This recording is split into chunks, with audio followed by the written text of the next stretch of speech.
Halo semua. Apa kabar untuk hari ini? Semoga harimu selalu menyenangkan ya bro. Selamat datang di channel YouTube saya. Tolong dibantu subscribe, like dan share ya, supaya saya terus semangat bikin kontennya. Wakakakak. Reincarnation of the Strongest Sword God, Chapter 1237. Kelas Ksatria Naga juga bukan kelas biasa. Tanda hubung. Rinebek Wakil Komandan Ksatria Kuil Dewa Laut Manusia, Ksatria Naga tingkat 4. Level 50. Health Power 19.000.000, 19.000.000. Tanda hubung.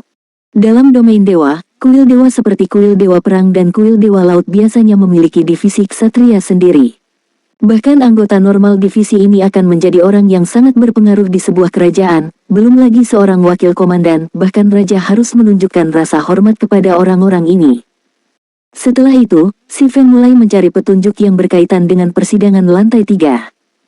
Namun, bahkan setelah memeriksa ruangan untuk waktu yang lama, dia tidak dapat menemukan monumen pengantar seperti yang ada di lantai 2. Tidak ada bilah kemajuan juga. Hanya ada susunan magic besar yang diukir di tanah dan Rinebek berdiri di tengahnya. Sepertinya saya harus mengambil langkah ini satu persatu. Gagal menemukan petunjuk, Si Feng memutuskan untuk berhadapan dengan Rinebek. Saat Si Feng melangkah ke arah magic, aura yang kuat menyapu dirinya, membuatnya sulit untuk mengambil langkah maju. Dia merasa seolah-olah dia telah melangkah ke rawa berlumpur, langkahnya melambat menjadi merangkak. Ketika Si Feng berada dalam jarak 20 yard dari Rinebek, NPC akhirnya mengalihkan pandangannya ke arah Si Feng, niat membegal samar berkedip di mata pria itu. Tiba-tiba, Si Feng merasa semakin sulit untuk bergerak.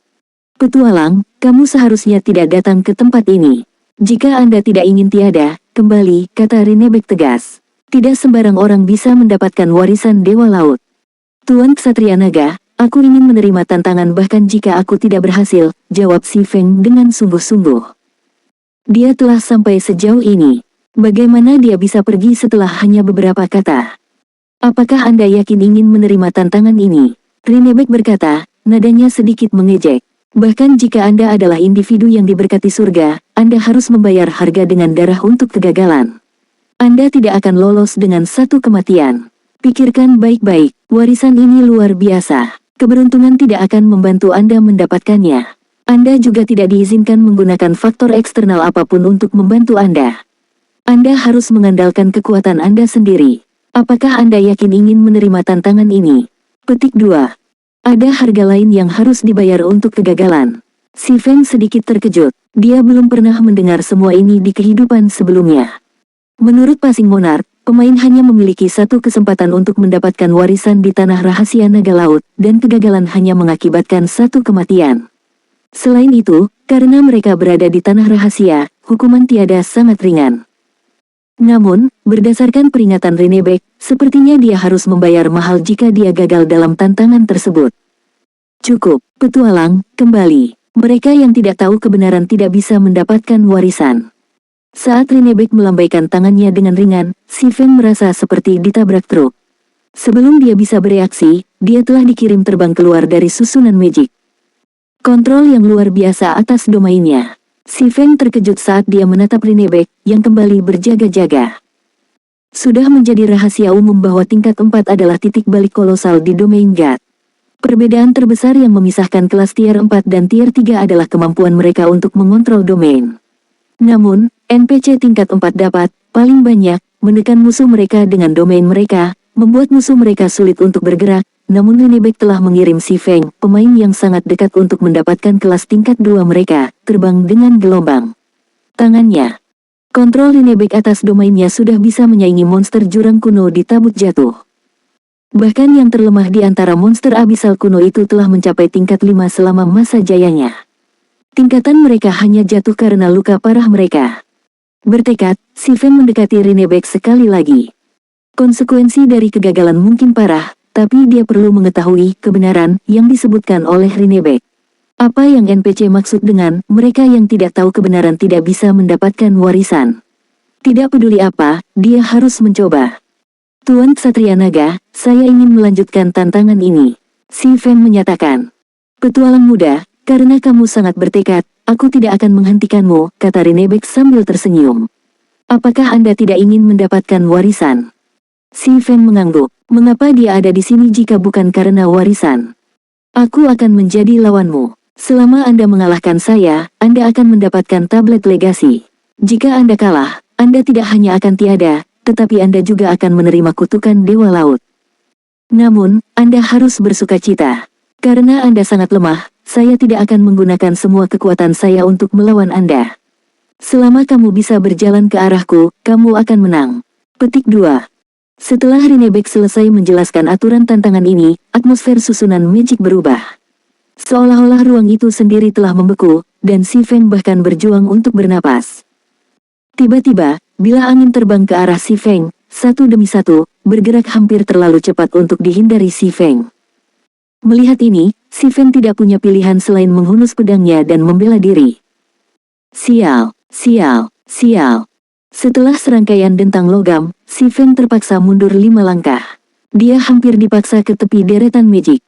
Jadi, begini cara kerjanya. Si Feng tiba-tiba mengerti betapa menantang persidangan itu setelah mengalami bilah angin. Serangan di dalam domain ada di mana-mana. Selain itu, Rinebek memiliki kendali yang tepat atas kekuatannya sendiri. Bilah angin ini hanya sedikit lebih kuat dari Si Feng. Setiap kali Si Feng memblokir bilah angin, dia terpaksa mundur selangkah. Tentu saja, jika dia diserang secara langsung, serangan itu akan melemparkannya dari susunan magic. Selain itu, dia tidak bisa menggunakan keterampilan atau alatnya. Dia tidak bisa mengandalkan faktor eksternal apapun. Dia harus menggunakan kekuatannya sendiri untuk mendekati Rinebek. Di saat berikutnya, gelombang baru bilah angin membombardirnya. Kali ini, bagaimanapun, Si Feng bergerak menuju bilah angin. Orbit pedang. Sementara keterampilan dan alatnya tidak tersedia, teknik bertarungnya tidak. Bilah angin menghilang, satu demi satu, saat bertabrakan dengan Swords Orbit. Kali ini, Si Feng tidak mundur satu langkah pun. Setelah itu, Si Feng perlahan maju. Semakin dekat Si Feng ke Rinebek, semakin banyak tekanan yang dia rasakan. Demikian pula, lebih banyak bilah angin terbang ke arahnya. Dari 5 awal, Si Feng mulai menghadapi 6 dan 7 dengan setiap gelombang. Pada saat Si Feng berada di tengah jalan, dia harus melindungi dirinya dari 10 bilah angin sekaligus. Namun, ini masih bukanlah sesuatu yang tidak bisa dia tangani. Lumayan. Sayangnya, gerakan Anda terlalu kaku dan mekanis. Anda masih jauh dari memahami kebenaran. Kamu harus kembali dan berlatih lebih banyak. Petik 2. Rinebek terkekeh. Dengan gelombang cahaya dari tangannya, bilah angin yang menyerang meningkat dari 10 menjadi 15. Selain itu, bilah angin ini jauh lebih cepat dan lebih kuat dari sebelumnya. Seketika pisau angin mengenai Swords Orbit, Si Feng merasa seolah-olah tangannya telah dipukul oleh palu baja, getarannya sakit sampai ke tulang.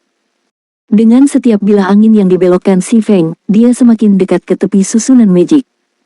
Reincarnation of the Strongest Sword God, Chapter 1238. Teknik gerak kaki yang menarik. Senyuman kecil menghiasi wajah Rinebek.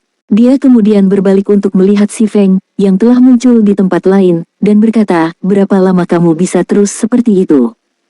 Mengatakan demikian, Rinebek meluncurkan 15 bilah angin lagi, sementara Si Feng mengeksekusi langkah Void sekali lagi untuk menghindarinya.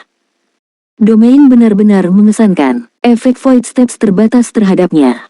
Meskipun Si Feng menghindari bilah angin yang masuk, dia tidak bisa bergerak melampaui batas arai dan mendekati Rinebek. Dia hanya bisa bergerak di sepanjang tepian. Void Steps adalah teknik gerak kaki khusus yang memaksa orang lain untuk secara aktif mengabaikan kehadiran pengguna. Meskipun Void Steps efektif melawan Rinebek, teknik ini hanya mengganggu NPC sesaat untuk menentukan lokasi pasti Si Feng, mencegah NPC menyegel gerakan Si Feng sepenuhnya. Tiba-tiba, entropi diam dan ratusan daun naik ke lantai 3 juga. Ini. Saat kedua pemain mencapai lantai 3, mereka tercengang oleh pemandangan di depan mereka. Tidak seperti lantai pertama dan kedua di Tower of Falling Stars, semua penantang berkumpul di lokasi yang sama setelah mencapai lantai terakhir. Oleh karena itu, mereka telah disambut oleh pemandangan Si Feng yang muncul dan menghilang dalam susunan magic, menghindari bilah angin yang tak terhitung jumlahnya. Mereka kemudian menoleh ke lawan Si Feng, tetapi ketika mereka menyadari bahwa lawannya adalah NPC tingkat 4, ekspresi mereka menjadi masam. Kita harus melawan NPC tingkat 4 itu untuk percobaan di lantai 3. Melihat Rinebek berdiri dengan bangga di pusat larik, 100 daun bertanya dengan marah, bagaimana kita bisa menyelesaikan ini? Tidak, saya tidak berpikir kita harus mengalahkan NPC. Kalau tidak, bocah itu pasti sudah tiada, kata Silen Entropi sambil menggelengkan kepalanya. Ketakutan memenuhi matanya saat dia menatap ke arah Rinebek. Tier 4 NPC adalah eksistensi kelas atas bahkan di 12 kota besar se-ASEAN. Rinebek juga merupakan wakil komandan divisi Ksatria Kuil Dewa Laut. Saya tidak berpikir kami akan melewati persidangan kali ini. Mustahil bagi pemain kelas Magic seperti kita untuk menghindari begitu banyak bilah angin dalam satu waktu.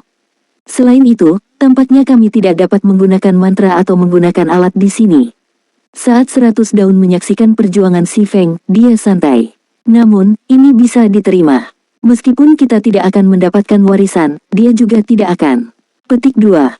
Namun, saat Hundred Leaves mencoba meyakinkan komandan lainnya, Silen Entropi mendekati arah Magic. Saat Silen Entropi memasuki susunan Magic, Rinebek mengalihkan pandangannya ke arah pria itu. Satu lagi yang tidak takut tiada. Rinebek terkekeh. Apakah kamu yakin ingin menghadapi tantangan ini? Mencuri pandangan lain pada Si Feng, Silen Entropi berbalik ke arah Rinebek dan mengangguk dengan serius. Baik sekali. Namun, karena Anda sangat lemah, saya tidak akan habis-habisan melawan Anda. Anda akan lulus selama Anda tiba sebelum saya, jelas Rinebek. Segera setelah dia menyelesaikan penjelasannya, dua bilah angin melesat ke arah Silen Entropi, memberi sang elementalis tidak ada waktu untuk bersiap. Tidak seperti bilah angin yang dihadapi Si Feng, dua bilah angin yang dihadapi Silen Entropi jauh lebih lambat.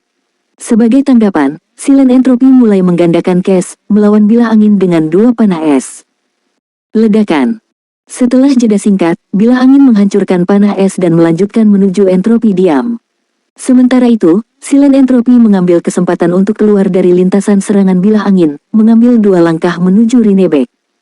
Rubah tua itu, realisasi segera menyingsing di 100 daun.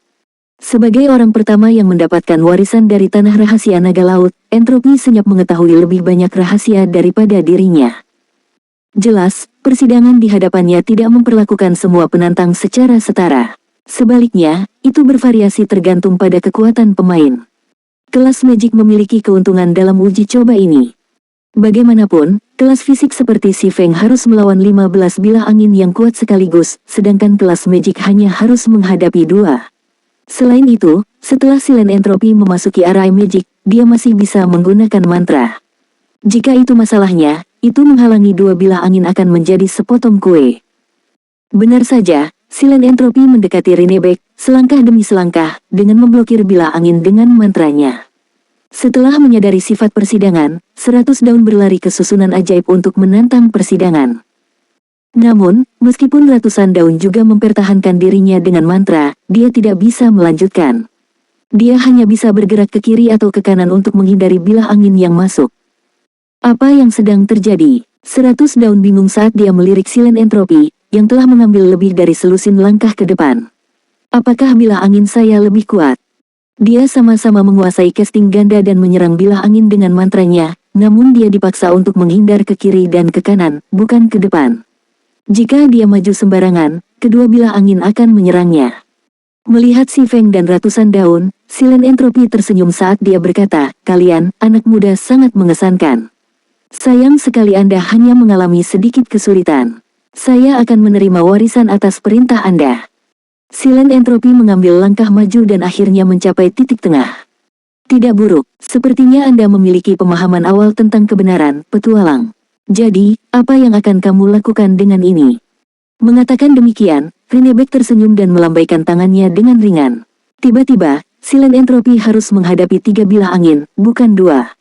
Bilah angin juga tumbuh sedikit lebih cepat. Sial, mereka menjadi lebih kuat.